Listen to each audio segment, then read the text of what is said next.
AQSh prezidenti Donald Tramp ma'muriyati prezidentlikning birinchi yilida 1 milliongacha muhojirni deportatsiya qilmoqchi. Bu haqida The Washington Post sobiq va amaldagi federal amaldorlarga tayanib xabar berdi. Bir yil ichida 400 mingdan ortiq deportatsiya bo'yicha avvalgi rekord 2009-yilning yanvaridan 2017-yilning yanvarigacha bo'lgan 44-prezident Barack Obama davrida o'rnatilgan edi. Prezident maslahatchisi Steven Miller bu masalani deyarli har kuni Ichki xavfsizlik departamenti va boshqa federal idoralarning rasmiylari bilan muhokama qilmoqda.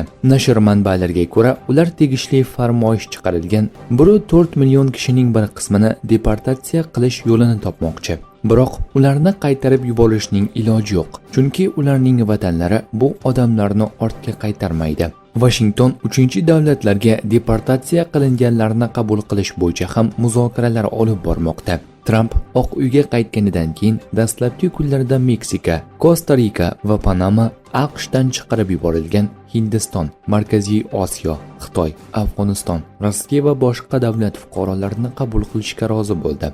Saylov kampaniyasi davomida Tramp millionlab noqonuniy muhojirlarni deportatsiya qilmoqchi ekanligini aytgandi. Sobiq tahlilchilar bu maqsadni real emas deb hisoblab, yetarlicha mablag' yo'qligi, kadrlar yetishmasligi va ko'pchilik muhojirlar, jumladan jinoyatda ayblanganlar sudga murojaat qilish huquqiga ega ekanligini ta'kidlagandi.